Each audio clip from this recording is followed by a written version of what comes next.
Hello, Namaste, Adab.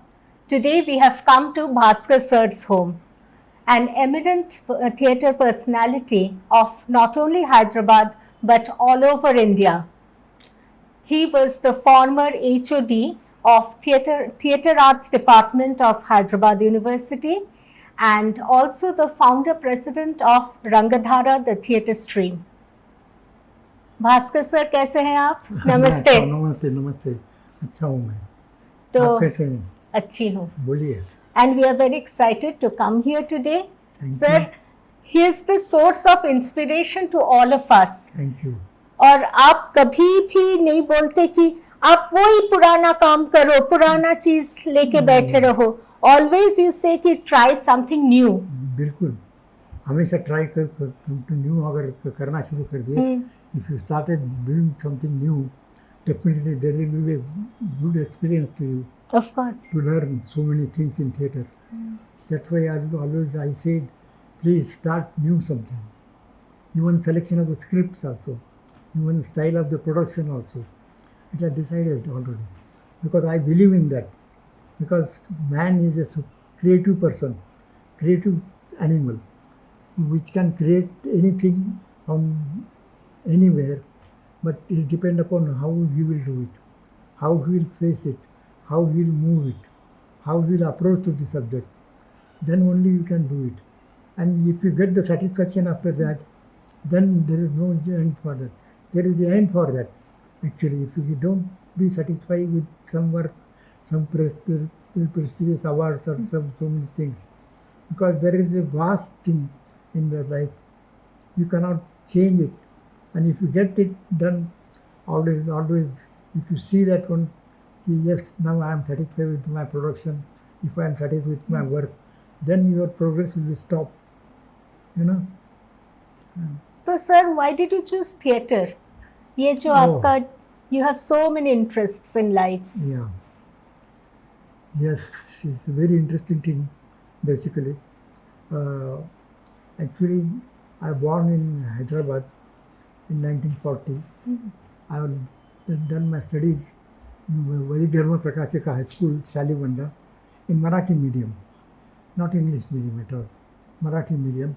And the first batch of the Vedic Dharma Prakashika High School, of 12 people, 12 students were there. We have already HSC. We have passed the HSC with very good marks. I can say that one. Second class that time. That time second class was a very big thing. Actually, first class was an entirely different thing, but second class also.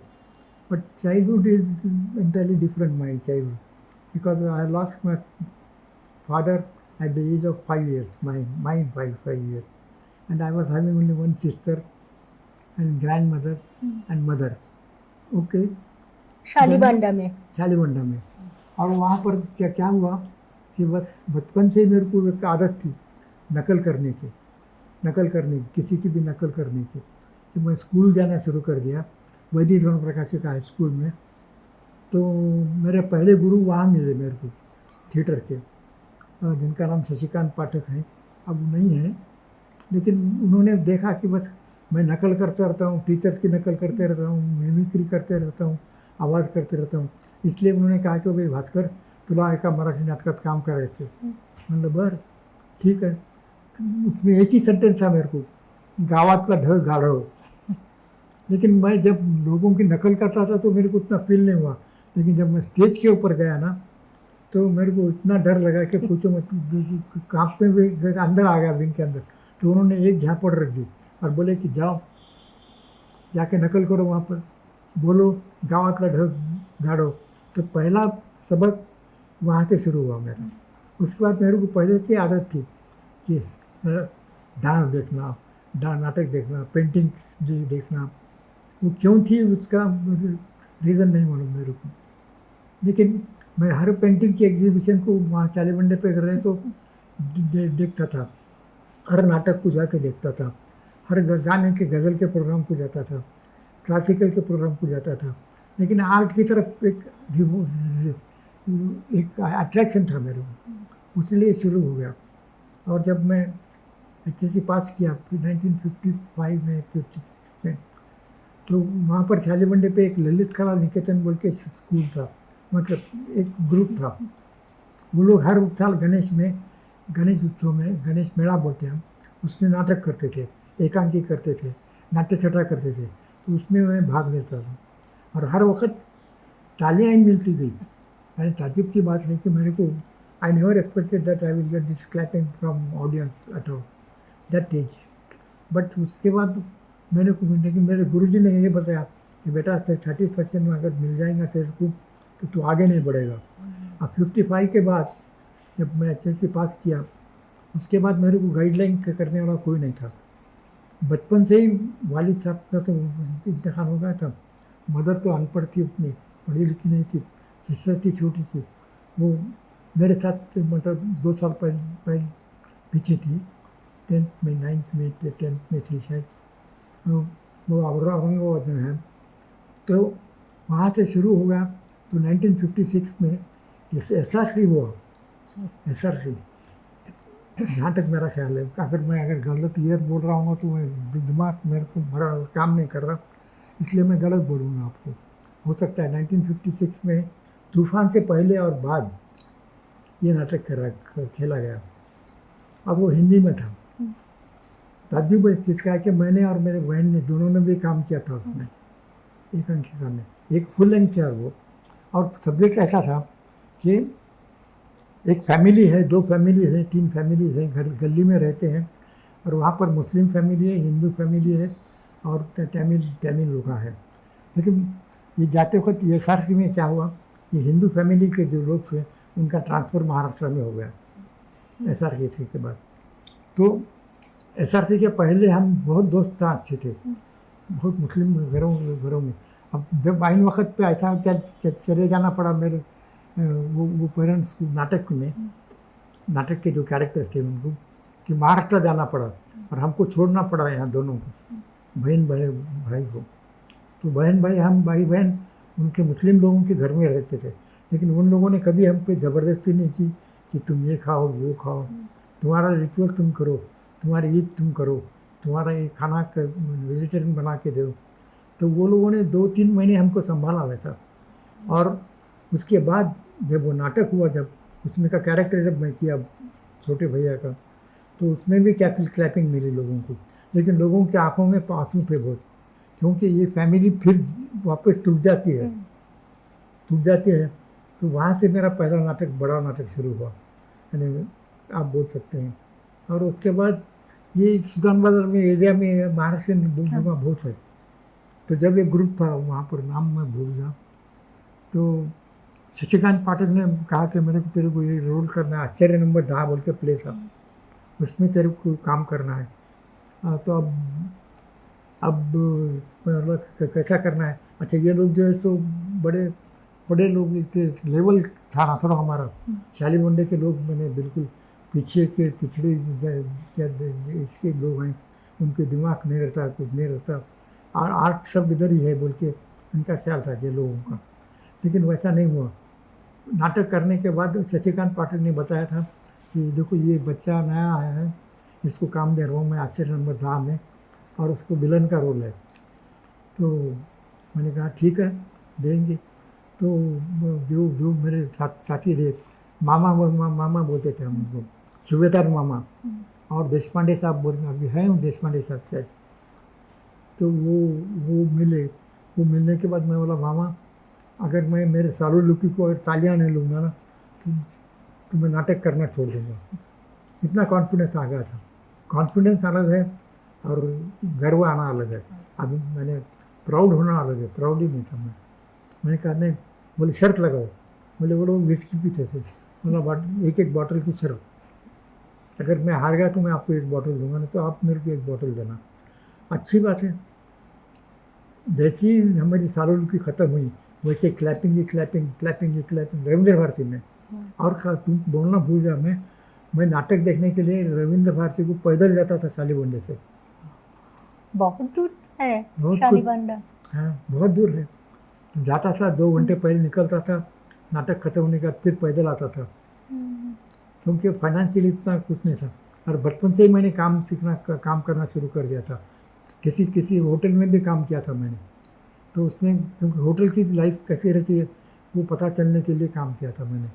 और बचपन से ही और बेधड़क बिंदास था, क्योंकि वालिद साहब नहीं थे ना, तो कोई गाइडलाइन देने वाला नहीं है कि ये करो, ये एजुकेशन अच्छा करो, आगे बढ़ो, ये करो, ये कोर्स करो, वो कोर्स करो। तो जब एडवर्टाइजमेंट आया पेपर में स्टॉकमैन कंपाउंडर वेटरनरी साइंस का, वेटरनरी डिसिप्लिन का, तो मैंने कोर्स ज्वाइन किया क्योंकि स्कॉलरशिप थी वहाँ और उसके बाद नौकरी की डेफिनेट थी। लेकिन मैंने यहाँ MT खान बोल के एक थे, उन्होंने कहा कि भास्कर तुम महाराष्ट्र हो ना, तुम महाराष्ट्र में चले जाओ, तुमको सैलरी ज़्यादा मिलेगी। और मैं जब वहाँ से महाराष्ट्र चले गया, मेरा ननिहाल जो है तो मोमिनाबाद अम्बेजोगाई जो है वहाँ पर जाने के बाद मैंने भी नाटक नहीं छोड़ा, क्योंकि मैं तमाशा जाके देखता था, 3-3 किलोमीटर 4-4 किलोमीटर जाके देखना तमाशा। किसी गांव में ग्रुप रहा तो उसके साथ काम करना शुरू करना, खेड़े गांव में ग्रुप रहे तो उनके साथ काम करना। मैंने राज सन्यास के जैसा, प्रेम सन्यास के जैसा नाटक, गडकरी के नाटक जो बहुत फेमस है उसमें काम किया। और उसके बाद 56 से लेके 63 तक मैं घूमता ही था, यानी ट्रांसफ़र होते थे, ट्रांसफ़र नागपुर भी गया था मैं आर्टिफिशियल इंसेमिनेशन सेंटर को ट्रेनिंग के लिए, वहाँ पर भी मैंने नाटक देखे। वहाँ धनवटे रंग मंदिर बोल के है, बहुत फेमस है, तो वहाँ पर भी मैंने नाटक देखे। लेकिन नाटक मैं सिनेमा नहीं देखता था उतना जितना नाटक देखता था, और नाटक में काम करना, नाटक में ये कैसा रहना, उसमें से अच्छा क्या है यही सीखा मैंने। यानी एक आधा नाटक अगर नए ग्रुप ने किया होगा, अब मैचर ग्रुप होगा, उसमें गलतियाँ होती थी, लेकिन उसमें उन्होंने क्या अच्छा किया है वो देखना बहुत ज़रूरी था, और वो देखा मैंने। और उसका मेरे पास एक स्टॉक हो गया बहुत कि क्या करना है। फिर 63 में वापस हैदराबाद आया। वापस हैदराबाद आने के बाद MBT बोल के ट्रांसपोर्ट कंपनी थी, वहाँ पर काम किया ट्रांसपोर्ट कंपनी में। लेकिन 63 के बाद मैंने एक 2-4 नाटकों में काम किया, इवन याद नहीं आ रहा मेरे को, लेकिन 68 में मैं PUC पास हो गया, प्री यूनिवर्सिटी को। मेरे इसमें एजुकेशन में देखो आप 55 किधर और 60 किधर प्री यूनिवर्सिटी। और फिर 71 में उस्मानिया यूनिवर्सिटी ज्वाइन करा इवनिंग में, BCom में, कॉमर्स इवनिंग विकर्जनी कॉलेज में। और वहाँ से, लेकिन जब तक मैं यहाँ के बहुत से ग्रुप से मिला था, और रमेश पात्रा बोल के थे INT के, उनके साथ पहले काम किया, रेत की दीवार में काम किया था। और रेत की दीवार का एक किस्सा सुनाता हूँ, क्योंकि दया किशन गोयल अब जो हैं डायरेक्टर, सिनेमा के डायरेक्टर हैं, वो फिल्म के डायरेक्टर हैं, बहुत से, पता नहीं अलग अलग जगह पे हैं, वो अलग अलग काम किया है उन्होंने। तो उन्होंने वो रेत की दीवार में काम कर रहे थे, और रेत की दीवार में काम करते वक्त मेरी भास्कर राव कुलकर्णी से, विजय परेलकर से, आनंद कुलकर्णी से, और ये BS कुलकर्णी से, ये प्रताप सुर्वे से, ये सब लोगों से मेरी मुलाकात हुई। तो हमने सोचा कि भाई रेत की दीवार काम करते हैं, तो उसमें से एक याद किस्सा याद सुनाता हूँ। हमारे दया किशन गोयल साहब, उनको कैरेक्टर के लोगों तालियां बहुत बजाते थे। अब उन्होंने ज़्यादा दूसरे शो में उन्होंने ज़्यादा ही करना शुरू करे, तो हमारे अनंत ने क्या किया, अंदर से बंदूक लाई, ला के उसको बताई, बोले चल अंदर जा, तेरा काम खत्म हो गया, डायलॉग बहुत मत बोल के अंदर बिठा दिया। तो यानी वैसे भी इंसिडेंट हुए हैं, देखा हूँ मैं। और रेत की दीवार के बाद INT के और एक दूध का दूध पानी का पानी, इसमें काम किया।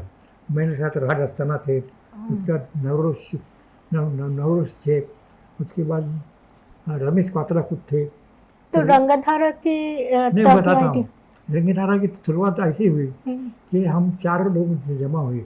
हमारे एक दोस्त थे तेज राजेंद्र सिंह, तो बोले नाटक कैसा करना चाहिए। नाटक वो बहुत पढ़े लिखे थे, बहुत अच्छा कवि था वो। और उसके बाद हमने क्या किया कि एक ग्रुप बनाया था, क्योंकि ग्रुप अगर बना तो क्योंकि कंपलसरी था कि महाराष्ट्र स्टेट कंपटीशन को अगर जाना है आपको, तो ग्रुप बनाना ज़रूरी है, रजिस्टर्ड ग्रुप होना ज़रूरी है। तो वो रजिस्टर्ड ग्रुप के लिए मैं यहाँ से हम रंगधारा शुरुआत करें, 73 में रजिस्टर करवाया। उसको कराने के पहले एक रंगशाला का एक प्रोडक्शन था, एक नारी चार ब्रह्मचारी, जिसमें विजय परेकर, मैं और अनंत कुलकर्णी भी साथ है, भास्करराव कुलकर्णी थे, और प्रशांत सवड़े बोल के था, वो बहुत अच्छा गाता था। तो एक नारी तक उसकी एडवर्टाइजमेंट कैसे करी थी याद है आपको? कि हमने ये कहा था, नहीं हंसने वाले को टिकट के पैसे वापस दिए जाएंगे, नहीं हंसने वाले को टिकट के पैसे वापस दिए जाएंगे। लेकिन ये क्या था कि रंगशाला ने जब शुरुआत करी तो हमने कहा कि फ्री शो तो नहीं करेंगे, हम इन्विटेशन पे शो नहीं करेंगे, क्योंकि इन्विटेशन पे शो करे तो कैसा होता है कि भाई मेरे को वक्त नहीं था, मैं तुम्हारे लिए आया क्योंकि तुम हमें हो, उसको नाटक में कोई इंटरेस्ट नहीं है। लेकिन जो टिकट खरीद के आएगा ना वो नाटक देखेगा। एक नारी चार ब्रह्मचारी मराठी में बेकम बे बेदनी चार ऐसा कुछ नाम है, जिसका कृष्णदत्त जो प्रिंसिपल थे इसके मारवाड़ी उनकी हिंदी महाविद्यालय के, उन्होंने ट्रांसलेट किया था, और उसमें नातूबाई ने काम किया था, प्रफुल्लता नातू, और उसकी उनकी बेटी नातू, उसका नाम याद नहीं आ रहा मेरे को अभी। प्रफुल्लता नातू इतने कोऑपरेटिव थे कि उनको बुखार रहने के बाद भी वो लोग नांदेड़ को आए हमारे साथ प्ले करने के लिए। तो रंगशाला का प्रवास यहाँ से शुरू हुआ।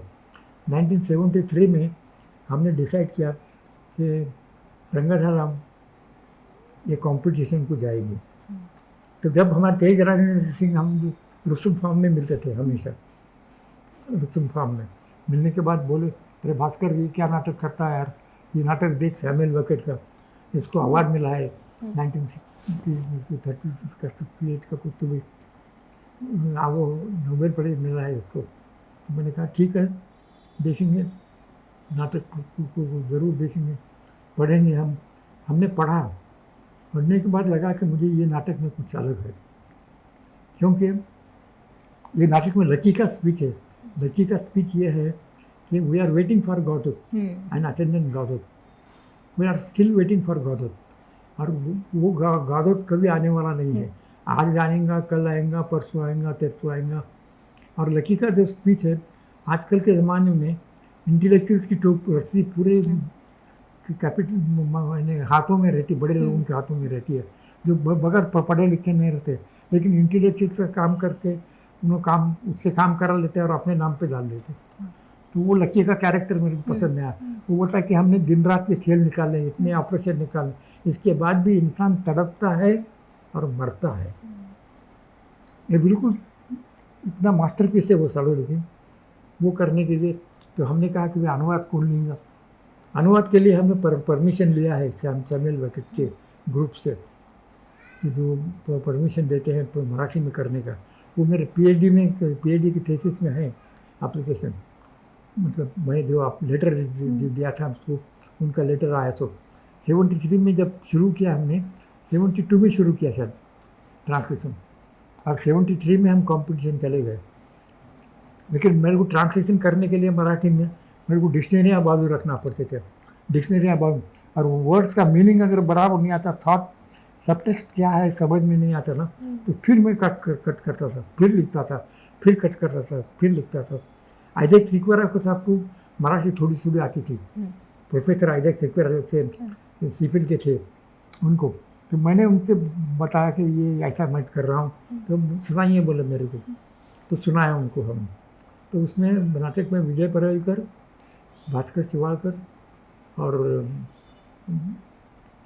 विजय परेकर, भास्कर शिवाड़कर, सुहास फलशीकर, अब जो बहुत फेमस एक्टर है, मैंने महाराष्ट्र में छाया हुआ है, उसको जॉब भी इसी नौकरी के इसी अवार्ड को मिला, उसको गोल्ड मेडल मिला उसमें, और बैंक में उसको नौकरी मिल गई, क्योंकि बैंक में कोठा रहता थे, रिजर्व कोठा था पहले। तो वेटिंग फॉर गोदो का अनुवाद वहाँ से किया हमने, और पूरे के पूरे 7 के 7 प्राइजेस पूरे लेके आए, 6 के 6 prizes, best actor, best direction, best script, best lighting, best script ये। और उसके बाद गवर्नमेंट ऑफ महाराष्ट्र ने हमारे उसके 6 परफॉर्मेंसेस अलग अलग जगह पे करवाए। इसके बाद 74 में मेरी मुलाकात ये मैक्स मुलर भवन से, हमारे मागो मायरा साहब भी थे मेरे गुरु, मागो मायरा, मोहन मनोहर चिन्नापट्टम और हमारे वो वसंत गोडसे प्रोफेसर थे इसमें fine arts and architect college में। अच्छा। तो उन्होंने बात की तो बोले हम करेंगे। तो 73 में हमने क्या किया था, तो मैंने 6 महीने में रिहर्सल करी थी, क्योंकि हमको लोगों ने पहले अरे क्या बच्चे हैं, इसमें हीरो नहीं है, हीरोइन नहीं है, लड़का आता हूँ क्या बोलता, जाता हूँ क्या बोलता, ऐसा निकल आएगा परसों आएगा ऐसा बोला। लेकिन वेटिंग फॉर गोडोट नहीं आ रहा है, गोडोट कैसा नहीं आ रहा। लेकिन उसमें क्रिश्चियन माइथोलॉजी के बहुत से थे, सिंबल थे। हाँ। आसमान काला हो गया है, आसमान लाल हो गया है, आसमान ये हो गया है, वैसा हो गया है। और शिप और गोट, ब्लैक शिप और वाइट गोट, उसमें फ़र्क है। तो वो शिप, बच्चा जो आता है वो ब्लैक शिप लेके आता है, वो बोलता है कि गोदो आज नहीं आने वाला है, कल आने वाला है। तो ये लोग अब फिर खेल खेलते कि time to how to kill the time. और वो इतना पावरफुल रहा कि वसंत गोडसे साहब ने उसका डायरेक्शन किया था, बहुत ही पावरफुल रहा। और 6 के 6 प्राइज, अच्छा ताजुब करेंगे, प्राइज देने को लेकर मैं नहीं गया। जिसने हमारे छोटे बच्चे का काम किया था, उल्लास परेलकर, वो बच्चे को भेजा हमने। तो सब परेशान, अमोल पालेकर के प्ले थे उस वक्त, अमरीश पुरी का प्ले था हमारे कंपटीशन में, और वो INT बॉम्बे का प्ले था। ये सबको पार करके चले गए हम लोग। और हमारी पहचान हो गई चित्रे खानोलकर से, डॉक्टर हमारे डॉक्टर क्या नाम, श्री राम लागू से, विजया मेहता से जब पहचान हुई हमारी, तो वो 73 से चलते आए। 74 में हम मैक्स मुलर भवन चले गए। मैक्स मुलर भवन ने भी सिलेक्शन किया था, ग्रीक थिएटर का वर्कशॉप कर रहे थे लोग। तो ग्रीक थिएटर के वर्कशॉप में हमने बात की, तो उन्होंने कहा कि ये ग्रुप चाहिए हमको। तो हम गए वहाँ पर। तो डॉक्टर नॉबर्ट जे मायर, वो जो ग्रिप्स के स्पेशलिस्ट थे, वो यहाँ आए थे। तो 3 महीने के लिए वर्कशॉप चला वो। ये क्या है, ये ग्रिप्स थिएटर? ग्रिप्स थिएटर ऐसा है कि adults act for the children as a children. तो जब, क्योंकि चिल्ड्रन के थिएटर के साथ, चिल्ड्रन थिएटर के अंदर की एक बात है कि अगर तुम बड़े लोग इसकी कॉपी नहीं करेंगे ना, बड़े लोगों के बड़े कैरेक्टर्स अगर डालेंगे, बूढ़ा बूढ़ी ये वो, तो वो नहीं चलेगा।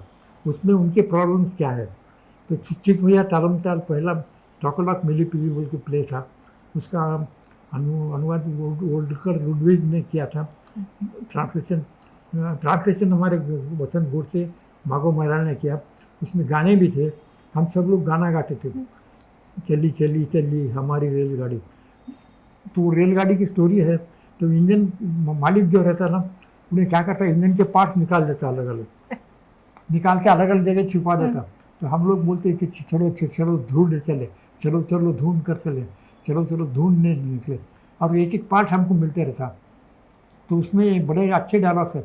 तो बोले हमारे आवाज़, इंजन की आवाज़ तो आती है, लेकिन हम पटाखे बम बम उड़ाए जैसा नहीं उड़ाते। बोले पटाखे ही है हमारे, ये खूबसूरती है। क्योंकि शांति, हमारा रॉकेट चांद पर जा सकता है लेकिन वापस नहीं आ सकता। यानी जब ये नहीं था, तो उसके शिक्षक भैया के शोज बहुत हो गए। कलकत्ता भी गए थे ना? हाँ, आप लोग? मैं शिक्षक भैया का काम किया था, मेन रोड। लेकिन हमको एक नॉबर्ट जे मायर से एक सीखने को मिला मेरे को, कि वो बोलता था कि चाय coffee break, what is this break, what is this, you people what are doing, हाँ what are doing, no no no no no चाय ब्रेक। क्योंकि वो प्योर वेजिटेरियन था। अच्छा, योगासना योगा बहुत करवाते थे, एक्सरसाइजेस ऐसे कराते थे जो रिलेटेड टू प्ले सिचुएशन को रिलेटेड रहते। समझो भाई बहन है, तो भाई बहन में झगड़ा फुटबॉल के लिए हो रहा, ऐसा तो कैसा झगड़ोगे, सब्जेक्ट कंटेंट नहीं देते थे उन्होंने। तो कंटेंट देने के बाद हम लोग करते थे। और उसका मास्क जो है सो वो लक्ष्मण गौड़ ने बनाए थे। हाँ, और सेट डिज़ाइन रामचंद्र बोल के बच्चा, उन्होंने किया था। और उसके लाइटिंग वगैरह सब गोडसे साहब ने की थी। वो डायरेक्शन भी गोडसे साहब का ही था उसको पूरा। महाराज साहब भी थे, लेकिन गोडसे साहब का ही डायरेक्शन था पूरा। अब उसमें क्या हुआ, तो गोडसे साहब की मेरी मुलाकात बहुत क्लोज हो गए हम लोग, क्योंकि वो तो बैचलर थे और उनके साथ हम जाना खाना खाते थे, जाते थे, बैठते थे हर संडे को, लेकिन डिस्कशन अबाउट द प्ले होता था। और मेरे बचपन से प्ले के नाटक पढ़ने की आदत बहुत बुरी है, बहुत बुरी है। चाहे इंग्लिश में रहो, चाहे हिंदी में रहो, चाहे मराठी में रहो, तीनों भाषा में भी नाटक पढ़ना ज़रूरी है। मैंने शेक्सपियर के 32 प्लेज पढ़ चुका हूँ मैं, 32 या 33 याद नहीं आ रहा मेरे को, सब पढ़ चुका हूँ। और उसमें ताजुब इस चीज़ का कि हैमलेट मुझे पसंद आया, मैकबेथ मुझे पसंद आया, उसमें का ओथेलो मुझे पसंद आया, क्योंकि उसके अंदर रीज़न है। रीज़न है कि ओथेलो में रेस फीलिंग है, ब्लैक मोर वाइट गर्ल वहाँ पर है। उसके बाद मैकबेथ में अलग है, और हैमलेट में टू बी और नॉट टू बी, ये बहुत बड़ी बात है, क्योंकि सोचता है वो एक अलग होता है। फिर मिडसमर नाइट भी किया हमने थोड़ा सा, और उसके बाद मैं करता था तो बचपन में ग्रुप को अलग अलग लेके ग्रुप को करता था।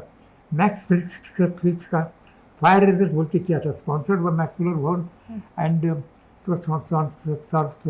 Sponsored by German consulate general. It was हमने हिंदी में भी किया पहले, उसका अनुवाद हिंदी में